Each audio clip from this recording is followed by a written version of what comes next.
Bueno, bienvenidos a esta nueva sección en el canal que se llama Deeper and Deeper, donde hacemos una escucha un poquito más profunda de un disco en particular. Cuando haga falta les voy a dar un poquitito del consabido contexto histórico. Y bueno, nada, es algo parecido a lo que hicimos con el disco Results de Liza Minnelli en el ciclo de Señoras Mayores. Bueno, voy a tratar de hacerlo con un poco de regularidad y hoy les vengo a hablar de un disco que es una maravilla, es un disco malentendido, si se quiere un poco, que es el disco The Flat Earth, la Tierra Plana de Thomas Dolby. Les voy a estar hablando de este disquito, de qué me gusta, de qué influencias les escucho y después qué hizo el buen amigo Thomas después de este disco.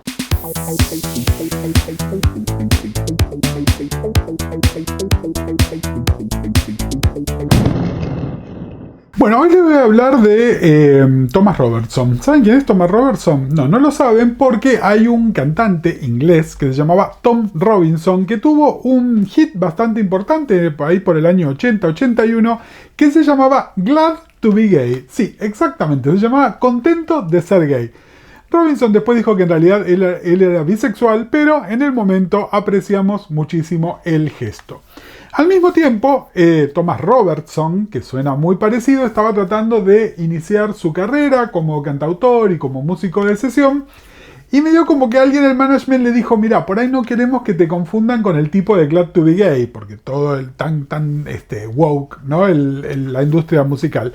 Y entonces al tipo se le ocurrió, él tenía como una gran afinidad por la electrónica y las cosas para hacer y escuchar música, se fijó en el equipo de audio, decía que tenía Dolby System y lo dijo, ¿sabes qué? De ahora en más soy Thomas Dolby y de Thomas Dolby les vengo a hablar.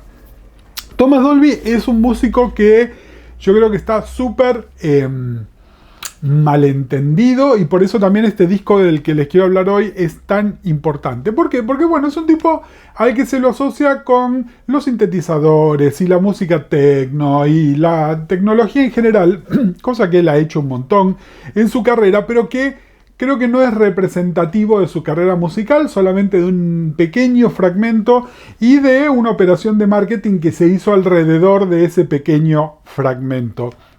Específicamente, bueno, Dolby empezó como músico de sesión, toca los teclados en un disco del que nunca hablaríamos acá, que es un disco de Foreigner, el disco Foreigner 4, es un disco que tiene un par de hitazos y se escucha en el trabajo de teclados, está muy bien, suena bastante avanzado para lo que era una banda norteamericana de rock de ese momento, pónganle.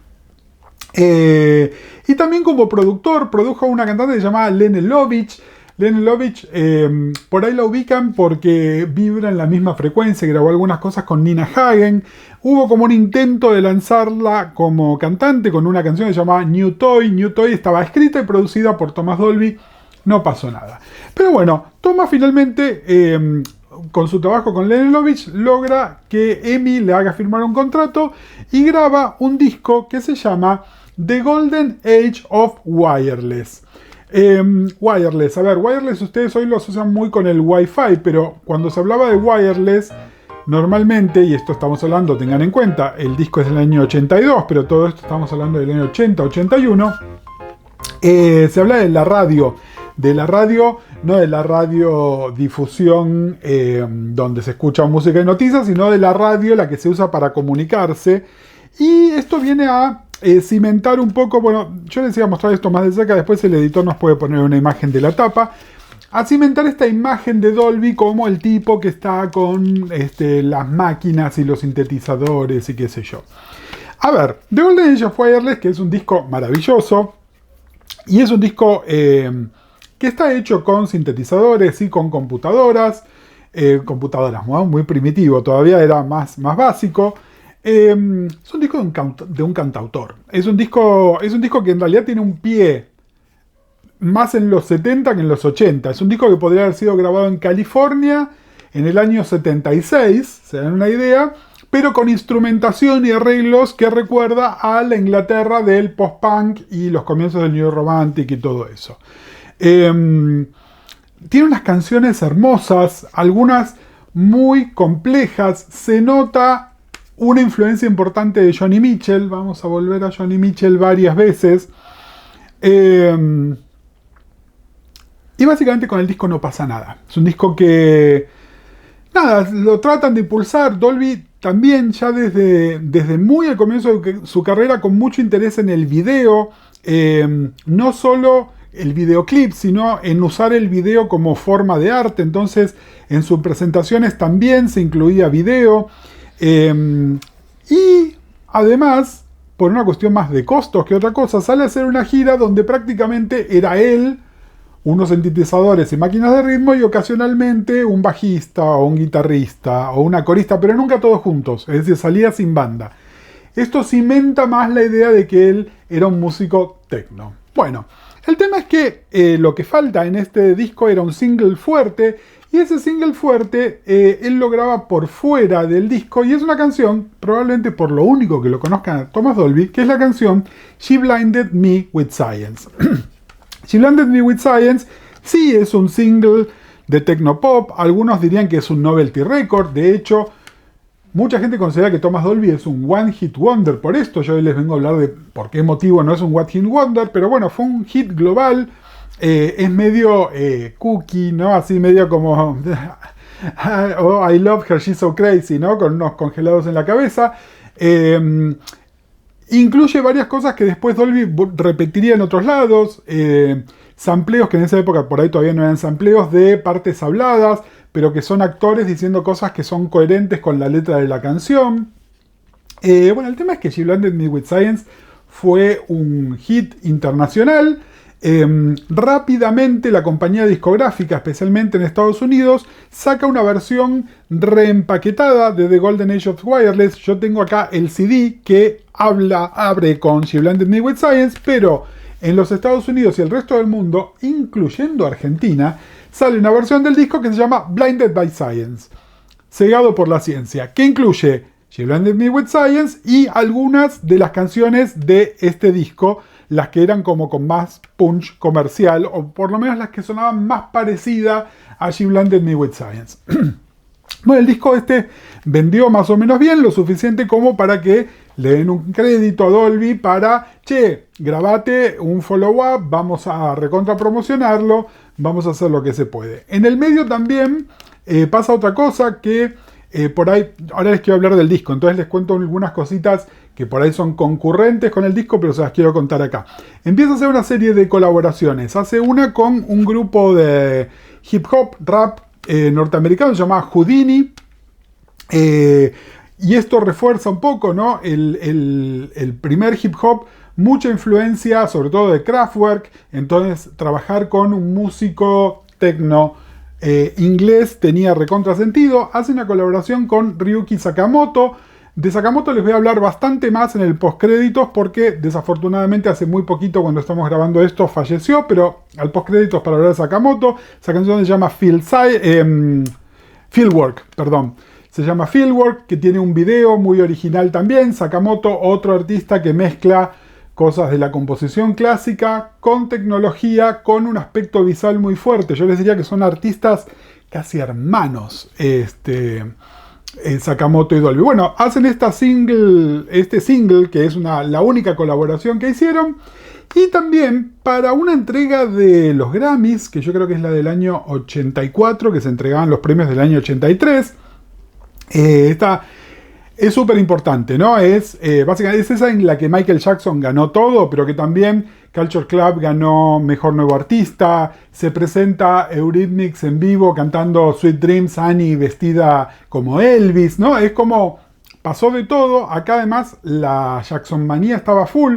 Los pasan por Canal 9 y ahí tengo la oportunidad de ver una colaboración de alguna manera para hablar de la tecnología y la música que hacen Thomas Dolby, Howard Jones, Herbie Hancock y Stevie Wonder. Es decir, dos músicos ingleses, dos músicos norteamericanos, los músicos norteamericanos negros y un poco más grandes de edad, los músicos ingleses blancos bastante más jóvenes, como que gente de distintas tradiciones, y están rodeados de sintetizadores y de computadoras haciendo una especie de medley techno de su música.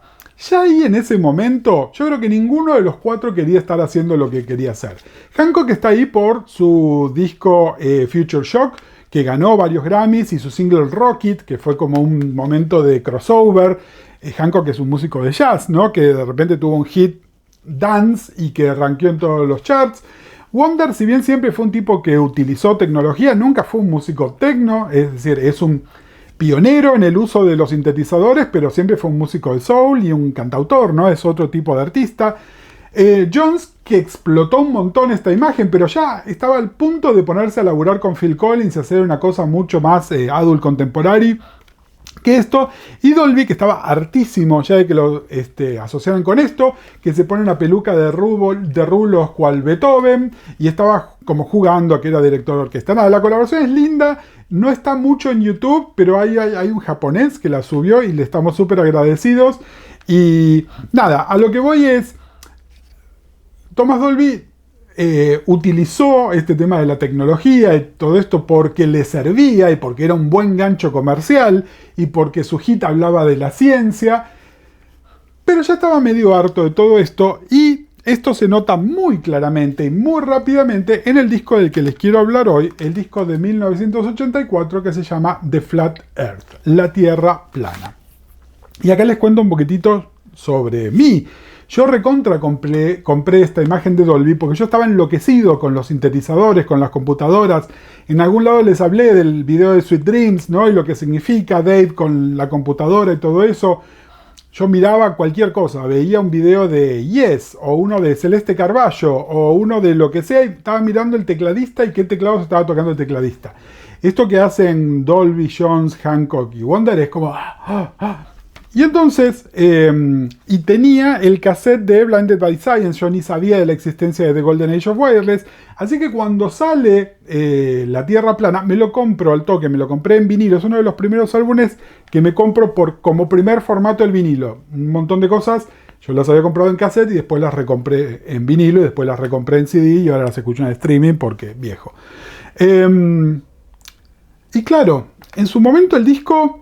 No les voy a decir que no me gustó nada, porque hay dos canciones, que son las últimas dos canciones del disco de las que ahora les voy a hablar, que me fascinaron. Pero en el momento yo no entendí este disco. No tenía herramientas para entender este disco y en realidad tenía que ver con que yo buscaba otra cosa. Y después descubro que el público en general buscaba otra cosa. Porque este disco, que es hoy se considera un éxito crítico, pero un fracaso comercial. ¿Por qué? Porque se esperaba que después de la plataforma de Blinded by Science, Dolby explotara, y por supuesto, con este disco nunca iba a explotar. Este es un disco...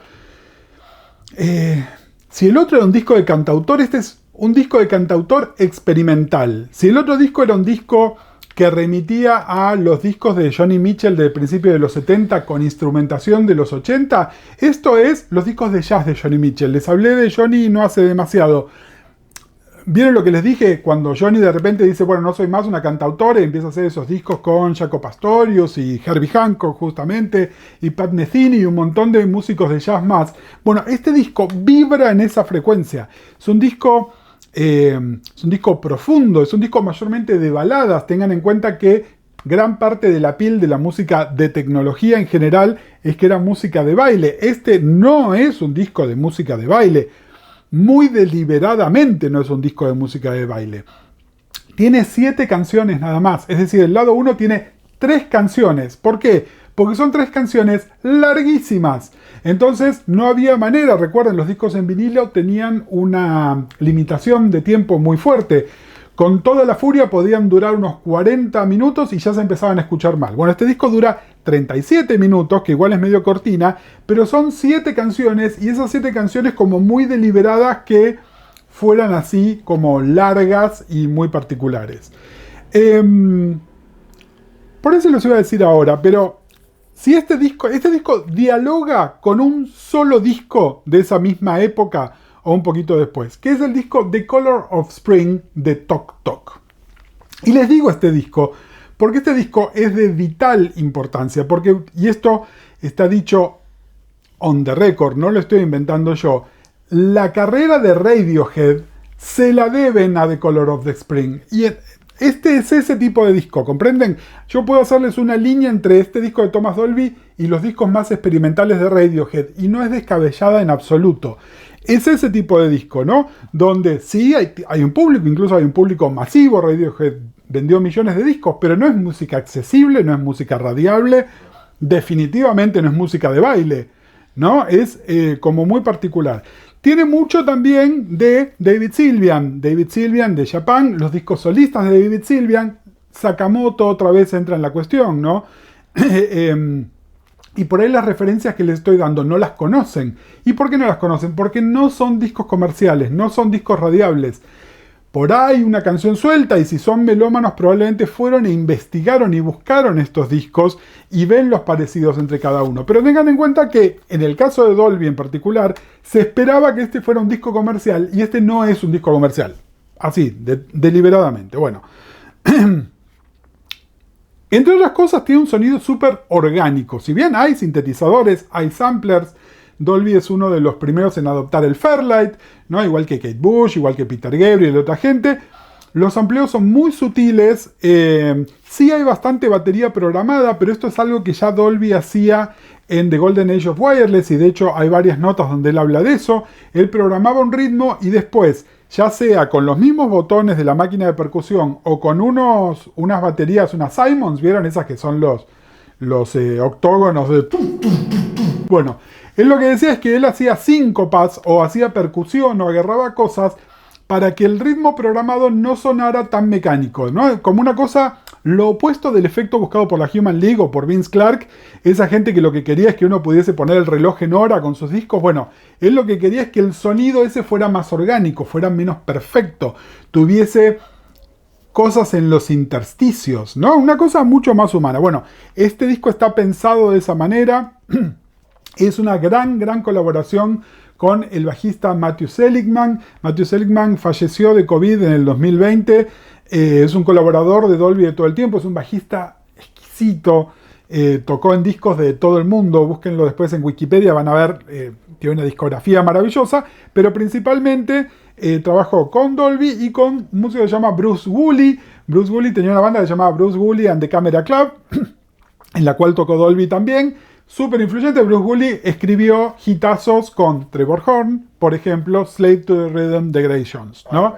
Es ese grupo de músicos que laburaban todos juntos. Bueno, Seligman toca el bajo, después hay varios guitarristas, hay mucha guitarra en este disco, ahora les voy a hablar un poquitito de eso.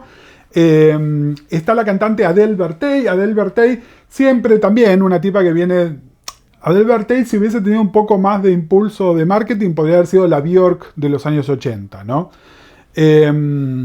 Bueno, y un montón de gente más. A lo que voy es un disco con un montón de músicos, ¿no? No es el disco de, como es el primer disco o el segundo, el primero, sobre todo de Howard Jones, ¿no? Donde el chiste es que él hizo todo lo que están escuchando. No, este es un disco con un montón de otros músicos, y lo principal, lo fuerte de este disco son las canciones.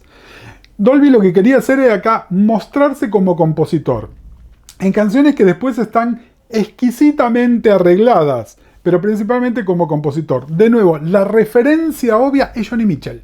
No tengo otra que les pueda decir, es esto. Bueno, no, son los discos esos de Joni Mitchell que le encantan a los músicos de rock argentino. Más sobre esto en un minuto nada más. Bueno, el disco abre con la canción Dissidentes. Dissidents fue el tercer y fracasado single de este álbum. Tiene un video bastante lindo, búsquenlo.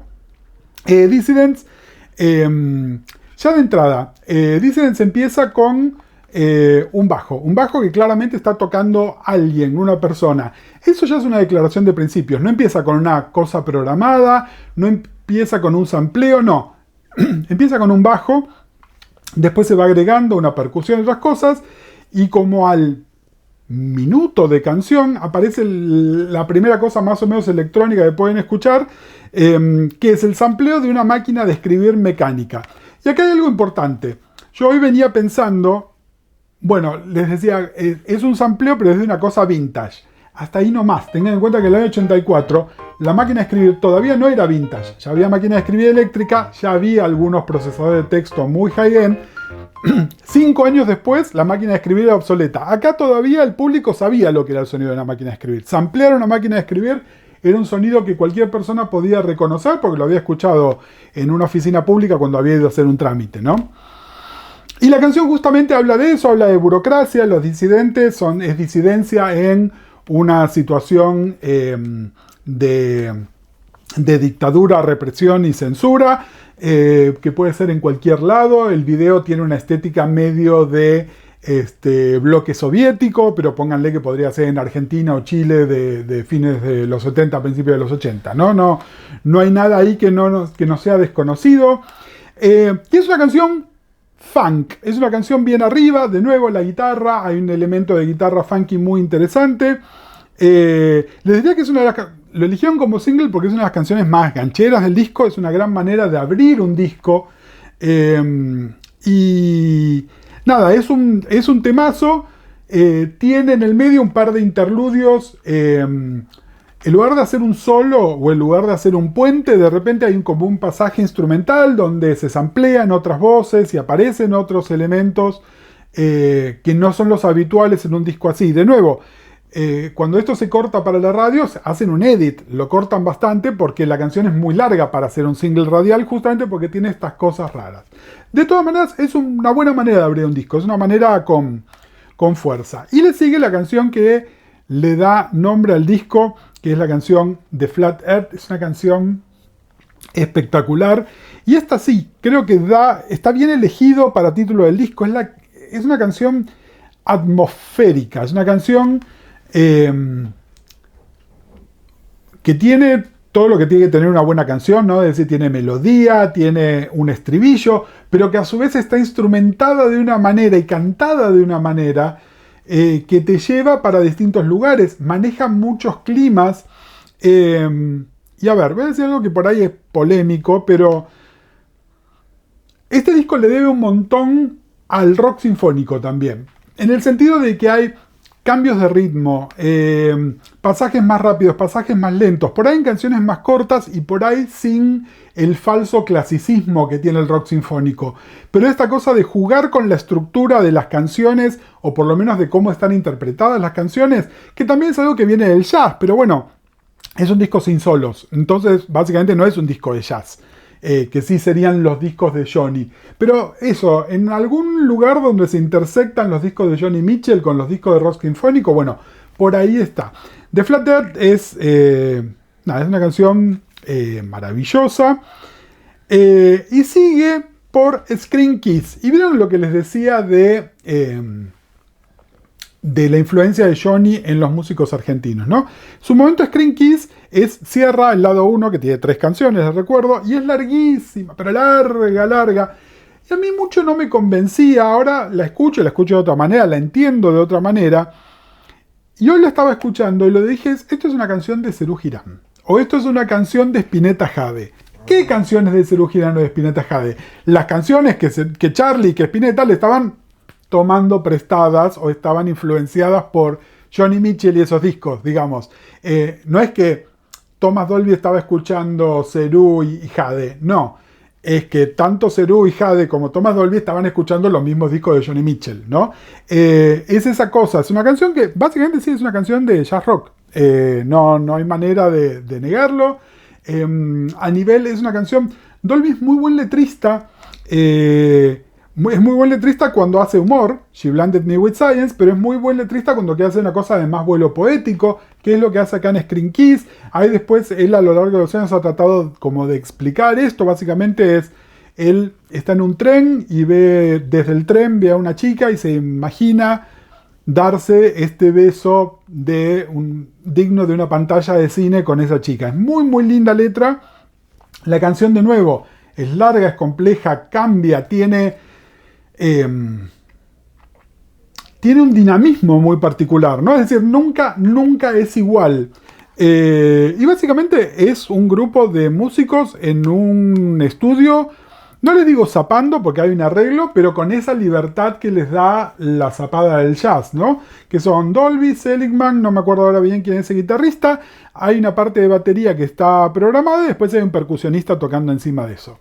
Es espectacular, por ahí no es la primera canción que les diría escuchen esta canción del disco. Es una canción que si les gusta el resto del disco hay que escucharla. Y esto, es una canción que hay que escucharla con referencias. Mientras que Dissidents es muy inmediata. Ustedes la escuchan, la entienden, puede gustarles o no. Screen Kids es una de esas cosas donde hay que tener la bibliografía secundaria acompañándonos para hacerlo. Bueno, nada, 3 canciones, lado 1 ya está terminado. Estoy hablando del lado 1 y lado 2. Esto es para usar el meme del abuelo Simpson, ¿no? Porque la gente ya ni sabe. Ya en el CD no se sabía que era un lado 1 y un lado 2. Pero bueno, lado 2. Y el lado 2 abre con una canción, y es una canción de la cual tengo varias anécdotas para contarle. La canción se llama White City, la ciudad blanca. Es una canción que habla medio de un escenario de ciencia ficción, pónganle. Es una historia de un tipo que se llama Keith. La voz de Keith, vieron que les digo, él pone partes de actores hablando. Bueno, la voz de Keith es el músico Robin Hitchcock, ¿no? De nuevo, gente de la música inglesa que no necesariamente son comerciales, pero son muy apreciados. Y esta canción tiene una frase que es The Sole Inhabitant, el único habitante, que después, muchos años después, décadas después, iba a ser el nombre de los shows que Thomas Dolby cuando volvió a hacer música Thomas Dolby, ahora después les voy a contar cuándo dejó de hacer música, y nuevamente salió a hacer de gira él solo con proyecciones y computadoras. La gira se llamaba The Sole Inhabitant, ¿no? Porque está hablando justamente de esto. Esta canción es la canción que suena más parecida al de Golden Age of Wireless. Es más, les diría que debe haber sido la primera canción que grabó Dolby de este disco. Tiene, nada, 4x4, sonido de batería. Es una canción que se puede bailar, los sintetizadores muy en primer plano, pedacitos hablados, es decir, podría ser perfectamente la continuación de She Blinded Me With Science, un poco más en serio. Esta canción, unos años después, la descubre Mario Pergolini o Eduardo de la Puente, que ya se habían separado de Paluch y estaban haciendo La Noche en la Rock and Pop, donde el chiste era que estaban pasados de merca todo el tiempo, y de hecho, ¿por qué pasan esta canción? Porque se llamaba Ciudad Blanca, porque de otra manera no lo puedo entender. A ver, entiendo que de la Puente, como músico crítico en esa época, podría haber conocido este disco y apreciar este disco por todo lo que era. Pero ¿por qué en el año 87, pónganle, pasaron una canción que se llamaba Ciudad Blanca? Porque Ciudad Blanca, jeje. Bueno, no es pelotudo. Pero el tema es que muchos años después esta canción tuvo difusión radial. Es una buena canción, está muy bien. De nuevo, no me parece una canción representativa del disco. Suena muy parecida, es un buen vínculo con los discos anteriores de Dolby. Con el disco anterior. Pregunta al público. Pregunta al público, sí. Escúchame. Esta canción, que en teoría es una continuación del sonido anterior, Sí. está estratégicamente puesta para abrir lo que es el lado B. Sabiendo total. lo que significaba el lado B. Total. ¿Es un comentario eso? Es muy probable que cuando hicieron la secuencia del disco, que es elegir el orden de las canciones, la hayan elegido así por eso. Explicar lo que es el lado B. Bueno, el lado B, esto lo saben, porque ahora a todos les gusta el vinilo, saben lo que es el lado B. Bueno, nosotros pensábamos los discos de esa manera, obviamente además en los singles, en los 7 pulgadas, en los 12, estaba el lado A como el lado fuerte y el lado B como el lado más flojo. En los álbumes no necesariamente es eso, pero muchas veces los álbumes estaban pensados para tener, por ejemplo, un lado más bailable y otro más atmosférico, o uno que era eléctrico y el otro que era acústico. Bueno, el tema es que el lado B era como, no es lo que escuchás primero. Sí, de hecho, haber abierto el disco con White City no hubiese sido una buena idea. No. Pero no tiene nada que ver el disco. ¿Por qué no tiene nada que ver con el disco? O porque por ahí creaba una falsa expectativa. Que, este disco va a ser todo así, y definitivamente el disco no es así. Sí les digo porque la canción que sigue se llama Mulu the Rainforest. Es decir, Mulu, nombre de idioma inventado. La Rainforest es el bosque, el bosque tropical, ¿no? Es lo que tenemos acá en el Amazonas, eso es The Rainforest. Es una canción ecologista, es una canción de climas, es una canción que samplea grillos y ranitas. Es probablemente la canción de la estructura más rara del disco. Hay cosas, no son experimentales, ¿no? Pero mucha voz procesada, mucha cosa sostenida en el tiempo. Algo también deliberadamente no comercial, porque además la idea es que uno se quede con dos cosas, con la letra y con el clima, ¿no? A mí la canción de todas maneras estructuralmente me recuerda a las canciones de The Golden Age of Wireless, es decir, escondido detrás de todo esto hay una canción tradicional que podría ser de un cantautor de los 70, pero está de otra manera. Nada, es una canción interesante. De nuevo, ¿se acuerdan lo que les digo de mi primera impresión del disco? Bueno, yo de entrada Screen Kiss no la quería, y Mulú rápido me convenció de lo que era, ¿no? Es una canción que, de nuevo, en un disco de vinilo era muy fácil saltarla, o después en el CD era muy fácil apretar Next e irte a la otra canción, y con el tiempo la empecé a querer. De hecho, este es un disco del cual terminé escuchando mucho más el lado B que el lado A. Pero bueno, ¿por qué es eso? Porque están las últimas dos canciones del disco, que son dos canciones espectaculares, no en vano son los primeros dos singles del disco, y son dos canciones, bueno, hiper significativas. La que sigue es, yo les diría, es mi canción favorita del disco, es mi canción favorita de Thomas Dolby, es una de mis canciones favoritas de cualquier artista de todos los tiempos. Esta canción se llama I Scare Myself, que es me asusto, pero en realidad es me asusto a mí mismo, ¿no? Lo que pasa es que esa construcción en castellano no la tenemos. No es me asusto con otras cosas, es yo hago cosas que me asustan a mí mismo, ¿no? Es I Scare Myself. Bueno, I Scare Myself es una balada que tiene elementos de Torch Song, ¿no? De estas canciones clásicas del cancionero norteamericano, con algunos elementos que ellos les llamaban étnicos. En este caso tiene una guitarra, que es una guitarra española, que juega con los sonidos flamencos. De nuevo, algo muy de estos discos de jazz rock de la época, ¿no? De repente aparecía Aldi Meola tocando un solo en una guitarra nylon, que remitía a algo que él mismo había hecho en un disco con Paco de Lucía, ¿no? Una cosa de esas. Bueno, piénsenlo de esa manera. Es una canción piano, bajo, guitarra, una batería mínima programada y la voz de Adele Bertey y un trombón. De todos los instrumentos posibles, un trombón. De hecho, cuando Dolby sale de gira a presentar este disco, se va con un trombonista. ¿Por qué? Porque en la canción de que sigue también hay un trombón. Pero bueno. Nada, la canción es espectacular, es climática, es una canción que se va construyendo, es decir, medio como que cada estrofa hay una repetición, pero hay o entra un instrumento más o se va poniendo más intensa, y al final, y acá es donde les digo la cosa flamenca, ¿no? Donde había un punteo muy sutil, de repente empieza a hacer nada, escúchenla, esta canción es hermosísima. Me parece perfecta como canción. De hecho, lo he escuchado a Dolby cantarla en distintas ocasiones, él solo en el piano, con una banda eléctrica. La canción es siempre buenísima. Esta versión es espectacular. Fue el segundo single del disco. Tiene un video. El video es uno de esos videos donde hay gente que baila porque los músicos están muy estáticos. No está mal, es interesante. Les podemos poner un cachito por acá. Pero sepan que es probablemente mi canción favorita de este disco. Si me dicen, Gus, ¿qué canción pruebo para ver si me gusta el disco? Escuchen I Scare Myself, porque realmente me parece que vale la pena. Y el disco cierra con lo que es el hit de este disco, o por lo menos la que fue la primera canción de este disco, que es la canción Hyperactive. Signo de exclamación. Hiperactivo.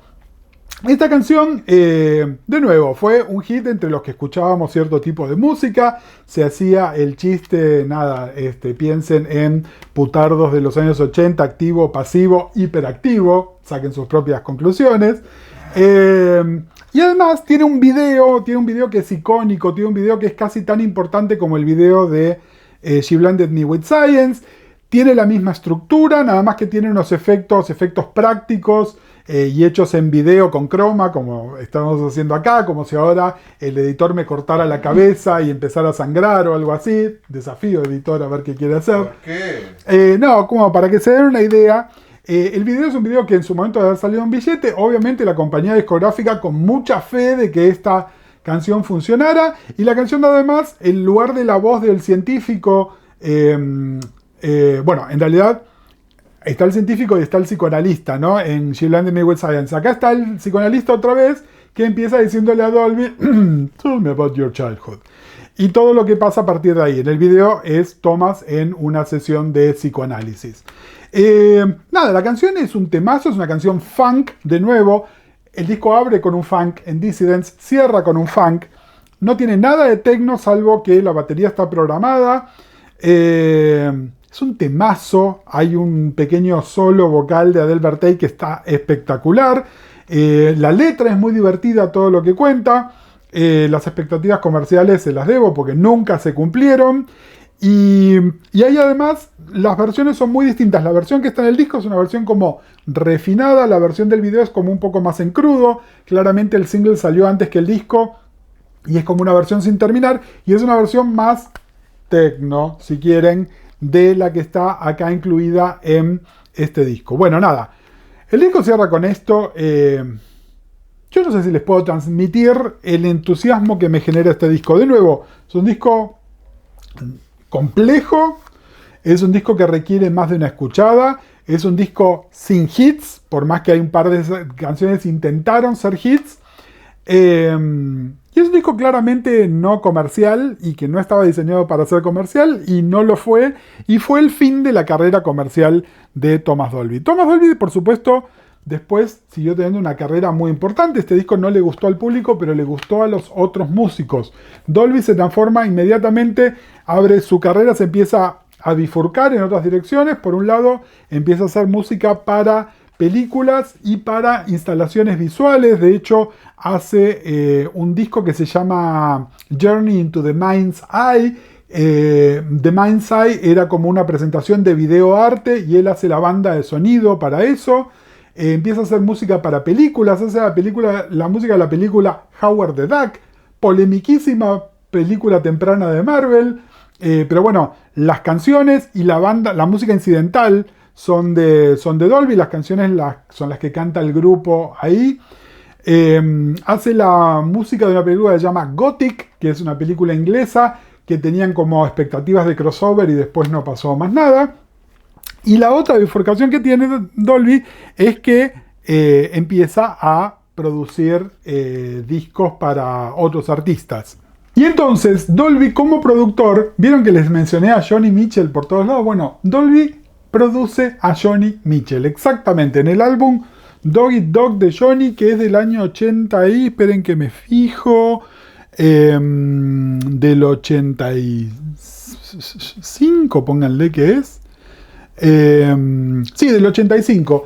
En el año 85 produce el disco Dog Eat Dog de Joni Mitchell. Esto, él la adora a Joni, está clarísimo. El disco no es un disco malo, pónganle. Según parece, Joni y Thomas se llevaron terrible en el estudio porque su acercamiento a la música es muy distinto. El de Joni es completamente orgánico e improvisacional, mientras que el de Thomas es mucho más preciso, mucho más rígido. De todas maneras, The Flat Earth tiene una cosa de esto de la improvisación de Joni también, ¿no? Claramente igual no se llevaron bien.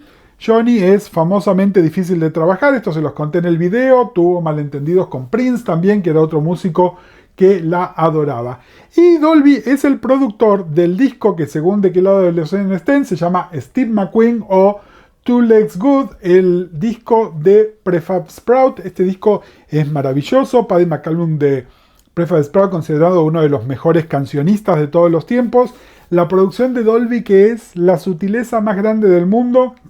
¿Y se acuerdan lo que les decía de los discos en vinilo y que excedían la capacidad? Bueno, Steve McQueen es un disco muy largo, entonces como que los surcos son chiquitos, están apretados, y la indicación en la tapa decía: la banda y el productor les pide que toquen este disco a todo volumen, y la idea es que así, de esa manera, pudiesen escuchar las sutilezas de este disco. Este es un disco súper influyente para la música y sobre todo para la música independiente en Inglaterra. Prefab Sprout en este momento no, pero después tienen un poquitito más de éxito con el álbum Jordan The Comeback.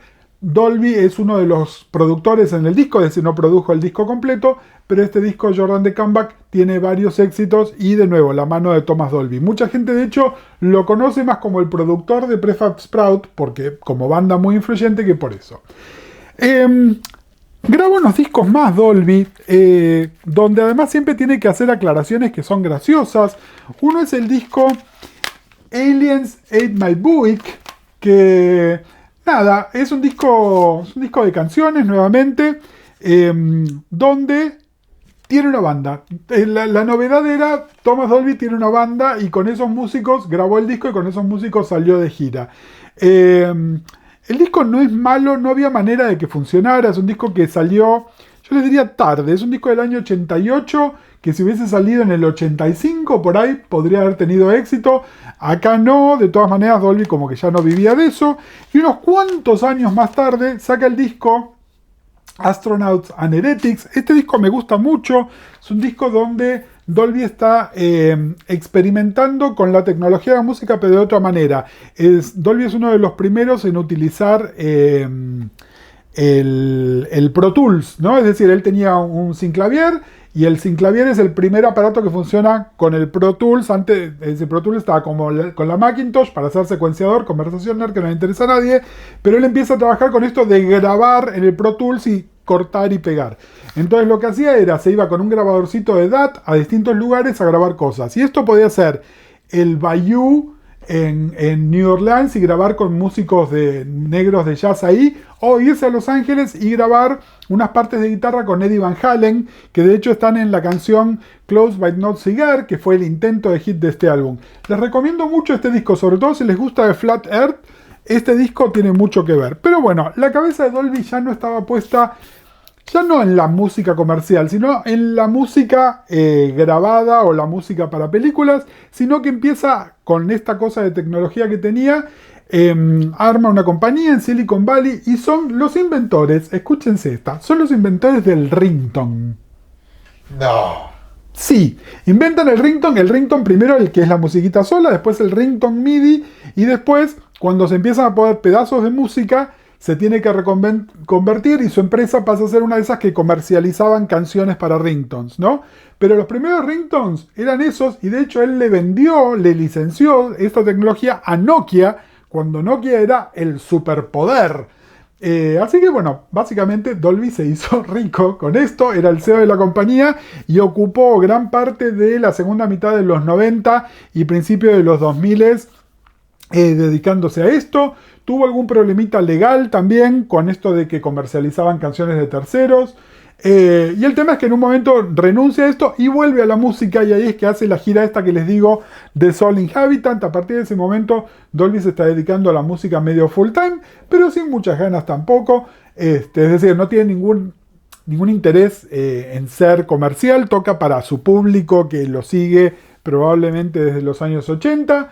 Vive en los Estados Unidos hace mucho tiempo, tuvo un pequeño problema legal con la compañía Dolby por el uso de su nombre, porque de hecho la primera vez que Dolby viene y le dice, che, tu apellido, llegan a un acuerdo de caballeros donde Dolby podía utilizar su nombre siempre y cuando no pusiera su nombre en productos de electrónica. ¿A qué se dedicó Dolby después? A comercializar productos de electrónica o accesorios a eso. Así que la gente de Dolby vino a golpearle la puerta otra vez. Creo que igual tienen un arreglo por el cual él puede seguir utilizando el nombre. Pero bueno, esta es la historia de Thomas Dolby. Esta es la historia de The Flat Earth, la Tierra Plana. Es un disco maravilloso, 37 minutos de su vida. Úsenlos, vayan a escucharlo y no se pierdan el postcrédito. Gracias una vez más por sumarse al canal, espero que esta sección les guste, tengo una larga pila de discos y esto prende. Hoy va con dos agradecimientos a Julián Bauzá, TSF, que les voy a poner su canal acá, que nos remezcló nuestra musiquita para nuestra nueva cortina, y a Lisandro Nieva, viejo amigo de redes, que nos ayudó con las imágenes digitales para la ilustración de todo esto. Si les gusta lo que hacemos, como siempre, nos pueden dejar un cafecito, si están afuera algo de PayPal, nos ponen un me gusta, se suscriben y nos estamos viendo. Ryuichi Sakamoto, este músico japonés que falleció ahora a principios de abril, a unos jóvenes 70 años. Ustedes por ahí no lo conozcan por nombre o lo conozcan por alguna de las facetas de su carrera, pero es un tipo que ha hecho de todo. Músico, compositor, arreglador, pianista, tecladista, compositor de música, películas, actor y no en el resto del mundo, donde se lo considera un artista de vanguardia, en Japón, un popstar, pero un verdadero popstar. Uno de esos que las chicas tenían pósters de él en su casa. Sakamoto empieza con la Yellow Magic Orchestra, este grupo clave de la música en Japón y de la música electrónica en general, precursores, les diría pares y hasta, sí, a la misma altura que Kraftwerk, nada más que con menos llegada internacional, si bien las personas interesadas lo sabían, con una impronta muy japonesa. Entiendo que por eso también no lograron nunca el crossover fuerte que tenían que tener. A principios de los 80 es adoptado o cooptado por Occidente, especialmente en Inglaterra, donde sale una película. La película se llama Merry Christmas, Mr. Lawrence. La película está protagonizada por David Bowie. Tiene un papel Sakamoto también, y en la música de esa película está la canción Forbidden Colors que hace David Sylvian, el músico de Japan, junto con Sakamoto. Esta canción ustedes la conocen en alguna de sus versiones, hay muchas, tiene una parte de tecladitos, una melodía muy característica que acá además era utilizada por el ciclo La Película de la Semana que daban en ATC. Era como el programa hermano de Función Privada. Función Privada estaba los sábados a la noche, La Película de la Semana estaba en los domingos. Y de esta melodía, no se rían de mí, pero que es...